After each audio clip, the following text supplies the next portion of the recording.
بسم اللہ الرحمن الرحیم۔ صالحین میں سے ایک شخص غزوہ کے لیے نکلا اور راستہ بھول گیا۔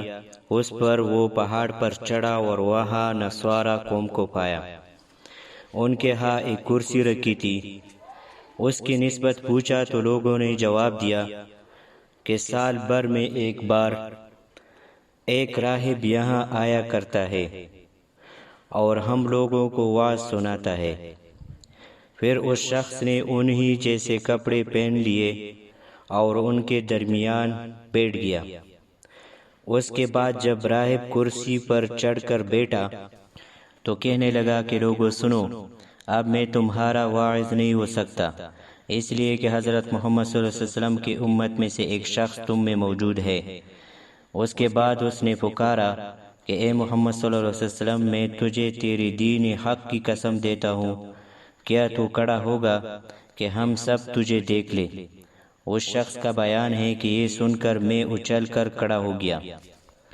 تو وہ کہنے لگا کہ میں تجھ سے ایک بات پوچھتا ہوں، میں نے سنا ہے کہ اللہ تعالیٰ نے جنت میں کچھ پھل پیدا کیے ہیں، تو کیا دنیا میں بھی کہیں ویسے پھل پیدا ہوئے ہیں؟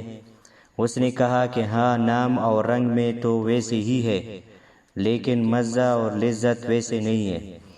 پھر اس نے کہا کہ جنت میں کوئی گھر، کوئی بالا خانہ ایسا نہیں ہے کہ جس میں شجر طوبہ کے ایک نہ ایک شاخ نہ پہنچی ہو۔ تو کیا دنیا میں بھی اس کی نظیر کہیں پائی جاتی ہے؟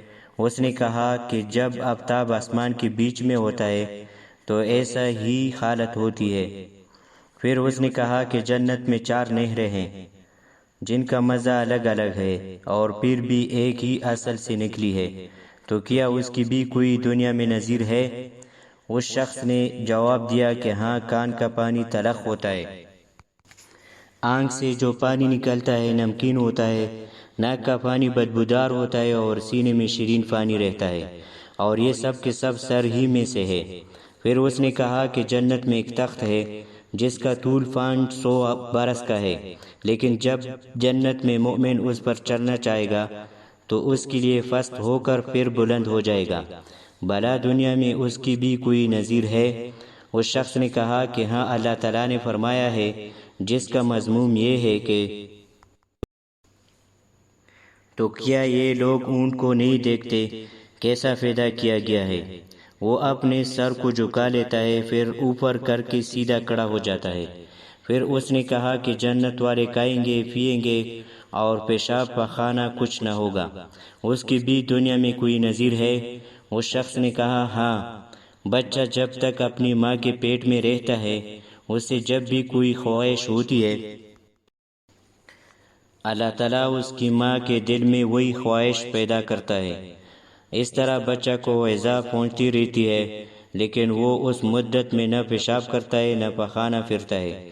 پھر میں نے اس سے کہا کہ بتلاؤ جنت کی کنجی کیا ہے؟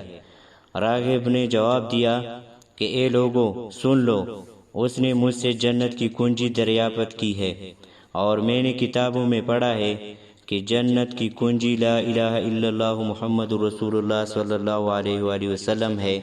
یہ کہہ کر وہ مسلمان ہو گیا اور اس کے ساتھ بہت سے لوگ اسلام لائے۔ سبحان اللہ والحمد للہ رب العالمین والعاقبۃ للمتقین والصلاۃ والسلام علی خیر خلقہ محمد وآلہ وصحبہ اجمعین برحمتک یا ارحم الراحمین۔ پلیز میرا چینل سبسکرائب کریں اور بیل آئیکن کو پریس کریں۔ شکریہ۔